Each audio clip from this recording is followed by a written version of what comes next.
planet is full of wonders. A tapestry of landscapes, each with its own unique heritage. These landscapes are, however, changing. Data derived from satellite observations allow us to understand more.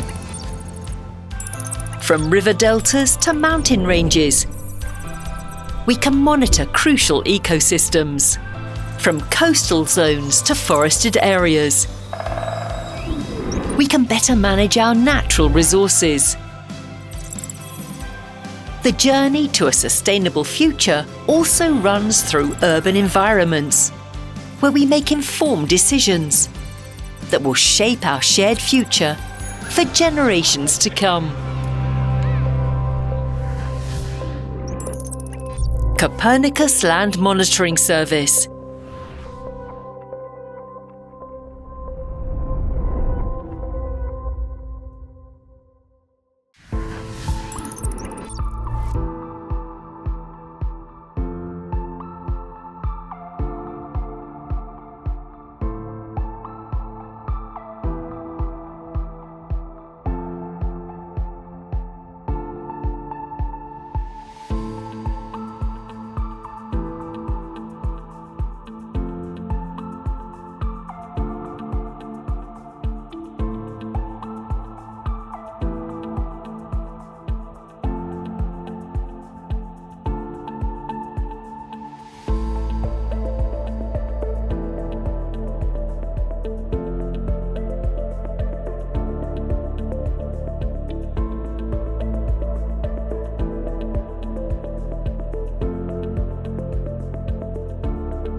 My name is Christian Svenø. I'm a geologist and senior researcher at the Geological Survey of Denmark and Greenland, GEOS. I study landslides in Denmark and Greenland and how climate change affect them. Well, I started in 2017 studying a giant landslide that occurred in West Greenland, a serious one that killed 4 people, the resulting tsunami. In a 5-year project, and while we studied landslides in Greenland, I got interested in how about in our own backyard in Denmark here.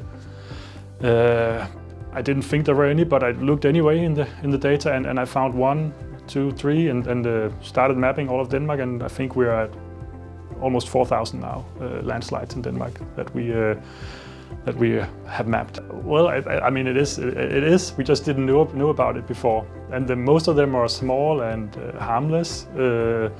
On coastal slopes where they don't bother anyone, where they actually just make for beautiful nature and very diverse nature.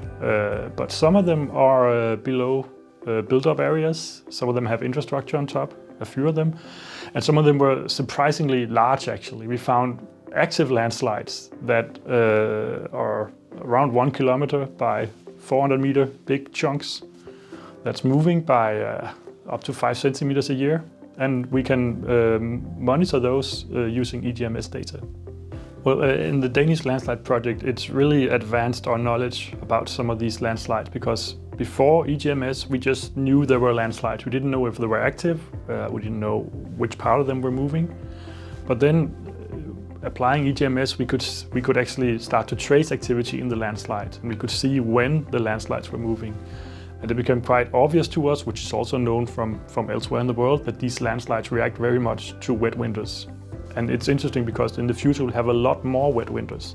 When the groundwater is high, the landslides are moving. And we'll have a lot more of that in the future as a result of climate change. We could actually make that connection using EGMS data. I mean, it's really the time series that's important here. but also the map aspect of it, and that we get the activity of the landslides. That's quite unique. We can get that through other methods also. Some of them are expensive. They require we go there and we install GPS stations on the landslides. We do that in areas to supplement the EGMS data. We can also subtract elevation models from various times, and we can see that the land kind of sunk in some places due to landslides.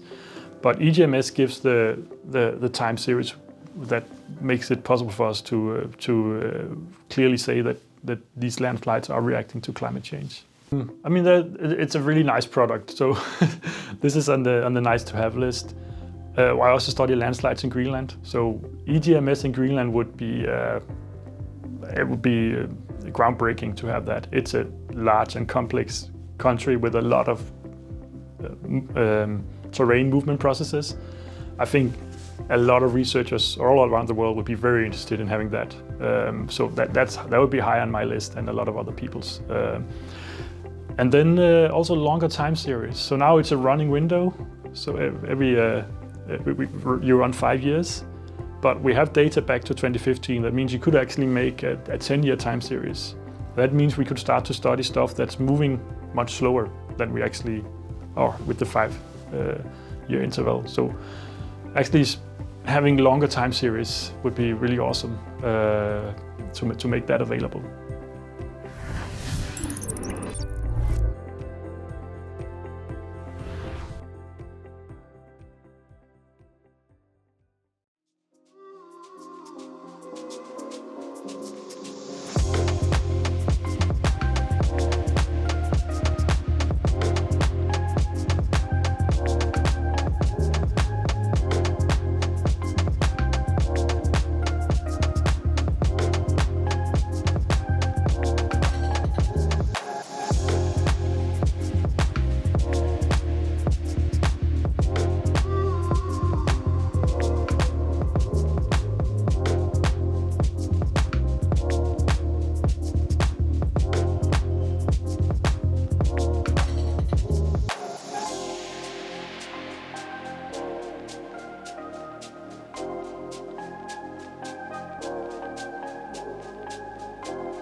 The air you breathe.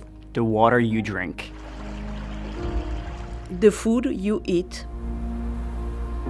Your well-being. Your future. Our future.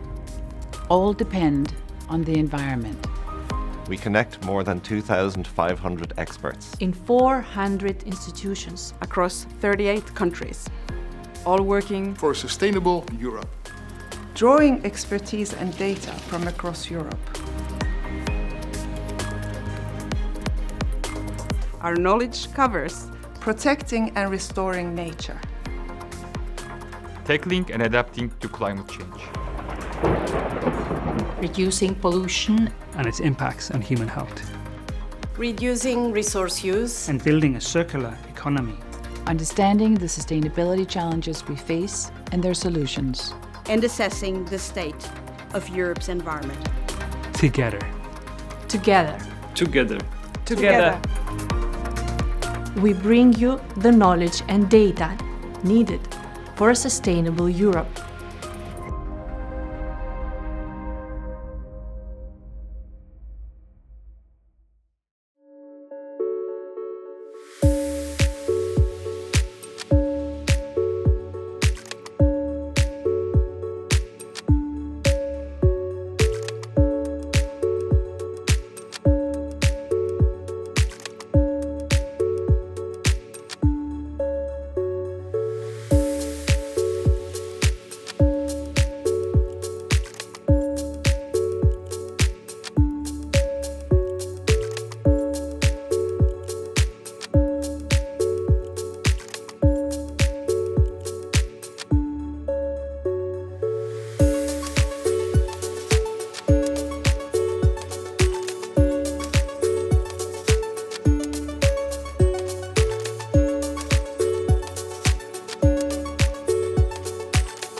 time a road is sealed, a building rises, or a stretch of pavement is laid, it creates an impermeable barrier on top of the soil. Water can no longer infiltrate the ground and fertile soil is lost, impacting biodiversity, increasing the risk of flooding and affecting groundwater reserves. How do we address these challenges while also ensuring the necessary infrastructure for a thriving society? Let's have a look at some ways in which the Copernicus Land Monitoring Service, or CLMS, can help. First, we meet Rosa, an urban planner from Timișoara, Romania. Her mission: to create a livable and sustainable city where people and nature coexist. In her role, Rosa uses the CLMS high-resolution layer impervious built-up dataset, which maps the presence or absence of above-ground buildings across Europe. Because imperviousness products are updated every 3 years, Rosa is also able to track the dynamics of urban expansion over time. Next, we have conservation ecologist Mantas from Lithuania, working to restore habitats for endangered species across the Baltic states. Mantas uses the imperviousness density dataset, which provides the percentage of surface ceiling in a given spot. This helps him to map habitat fragmentation and its effects on biodiversity. The comprehensive European coverage of the imperviousness dataset is ideal for Mantas's cross-border projects. Finally, we find Sophie, a hydrologist from Dublin, Ireland. She is responsible for monitoring groundwater contamination and predicting flood risks. Sophie uses both the impervious built-up and imperviousness density datasets in her work. Both datasets are fully harmonized, and this, together with their 10-meter spatial resolution, makes them invaluable for simulating flood events and identifying where contaminated water could seep into the ground. Like Rosa, Mantas, and Sophie, you can use CLMS high-resolution layer imperviousness products to create durable solutions for a sustainable future. Visit our website to learn more about the products and other possible applications.